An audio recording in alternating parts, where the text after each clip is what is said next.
All right. I told y'all that the next three videos were going to be a meal that Michael requested for me to prepare for him tonight. And I'm doing it, and y'all will see it in three separate videos, but you will be able to see the meal in its entirety. And it worked out perfect that Labor Day is upon us. And I want to put this on a little bigger eye. That Labor Day is upon us, and these are all wonderful, wonderful recipes for Labor Day to have our last hoorah, before the weather gets cold. BS. It won't be cold here. It won't be cold here till what? December, maybe? We hope. All right. Now, the recipe that y'all will see in the cookbook just calls for canned peaches. And that's what we use in the restaurant because that's the only way we can guarantee consistency. I tried doing it with fresh peaches. Sometimes they'd come in green and hard. Sometimes they'd be overripe. So that continuity, the canned peaches really works for us.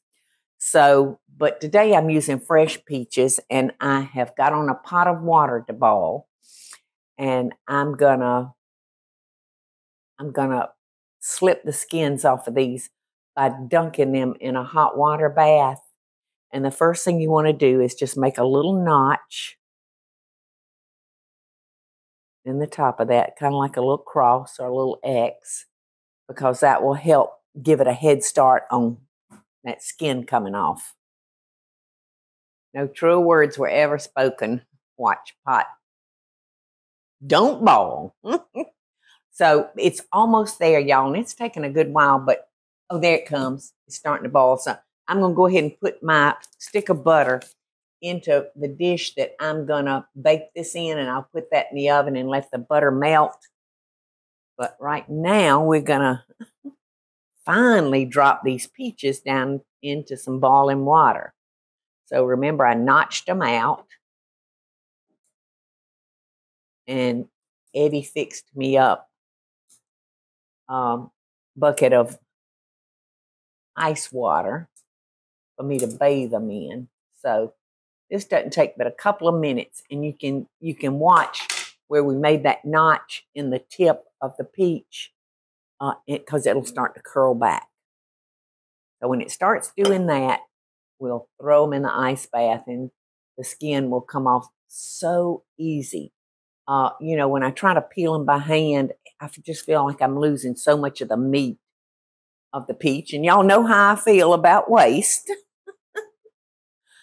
Not this kind of waste, but the other kind of waste. I don't have this kind of waste anymore.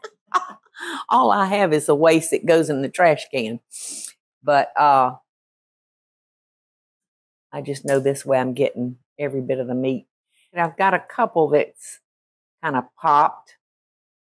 And you can see how that skin just slips out. And if you got a little brown spot, you can just cut that right on out.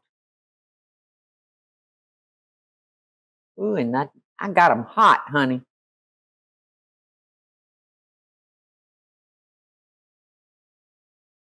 Ooh, I'm going to have to put that one back down in there. It's so hot. And chill it down. All right, that one had a kind of a boo-boo right there. So we'll just cut him out. Well, why don't I help you cut the others, and we'll come back and then we'll make our peaches. That sounds great. I could stand some help. So, to our peaches, in the recipe, I tell you, if you're using fresh peaches, really depends on how much fruit you actually like in it and how much crust. I love the crust. But anyway, I tell you to use 2 cups of fresh sliced peaches, and I tell you to put them in a pot And I've got more than 2 cups here. I've probably got twice that much. But I'm going to add a cup of sugar. And because these are so full of water, I tell you to add a cup of water. But I think a cup of water will be too much because of the juiciness in these peaches. So I'm going to add like a half a cup of water, and I'm going to let them cook down for about 10 minutes. And they look beautiful. And because I've got more than, it looks like a piece of seed. Because I've got more peaches than what it called for, I may have to add a little bit more sugar. But we're going to let those cook for about 10 minutes. Teresa, would you put our casserole dish in the oven, please? We're going to let that stick of butter go ahead and melt. And then we're going to mix up the best part, that beautiful crust. All right, so we're going to add, to make our batter,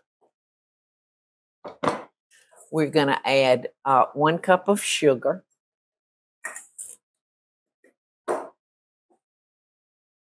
Level that off. I do have the 1 cup measure, yes.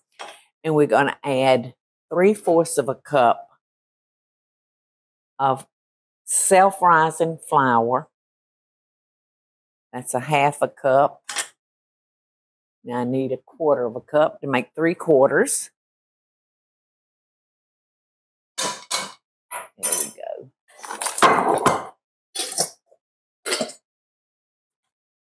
And I'm so fearful, y'all, of somehow the flours get mixed up and get mismarked. I'm so afraid that even though it says self-rising on that bag, what if it was plain? Because the only mistake you can make with this is using plain flour. You have to have that self-rising. So you know what I do to make myself feel better? Just precautions. I am going to tell you, I put that bag of self-rising in there, so I know. Okay, I know it, but what if the factory? Oh, what if you're the saying factory? That yeah. You're not going to trust the people selling it. No, mistakes can happen. So I'm going to add that teaspoon of baking powder because I want to make sure mine rises. Okay, so I'm going to add 3/4 a cup of milk. And come down here and get my measuring cup. Come on, Paula, get that one cornea done looking.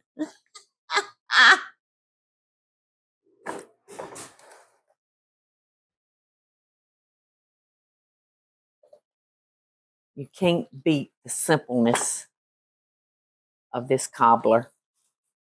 And I mean, I've had many cobblers before, but this one is hands down the best recipe. It's better than my grandmother's.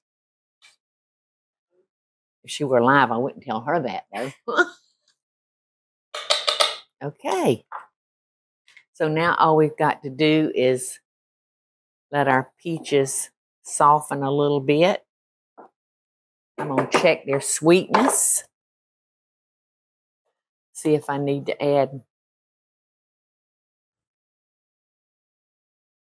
a little bit more sugar.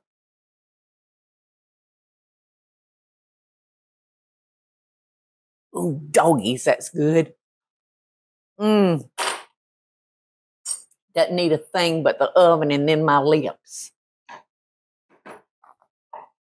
Now I'm going to cut these off and I'm going to let it cool down for a few minutes before I put all this together. So you can see this went in the oven long enough to just melt that butter. And this is our batter. And you can see it's a loose batter. And here's the magic about this peach cobbler. We are going to pour our batter on top of our butter.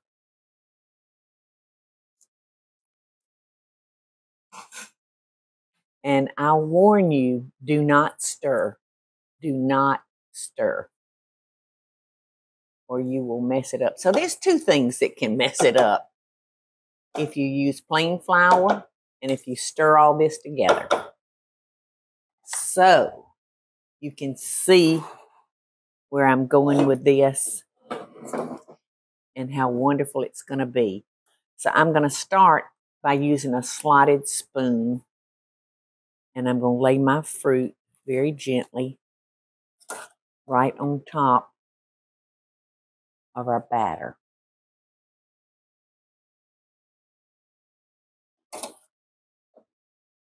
So because I had so many peaches, this is going to produce a lot of peaches. So here's where I'm going to make the judgment call on how much juice.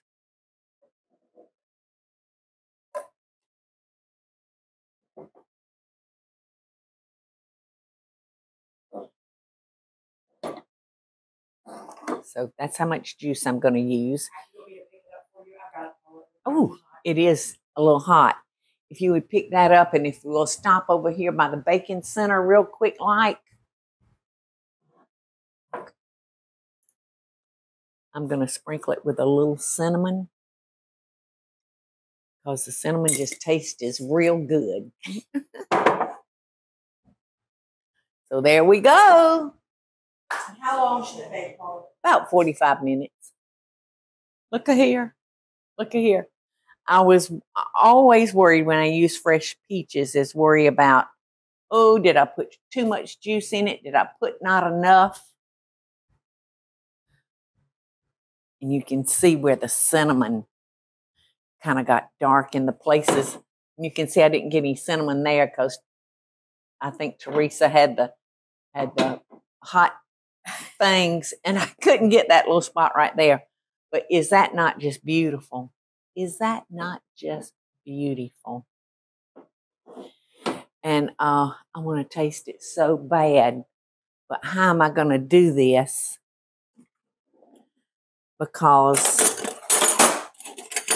I really want Michael to be the one to taste everything that I'm making. I know it. And see, he will never know that I did this right here. Oh, it's hot as a... See, you can't even tell, can you? Right? Right. Look at that crust. See that piece of buttery crust right there? Ooh, make you sash your mama.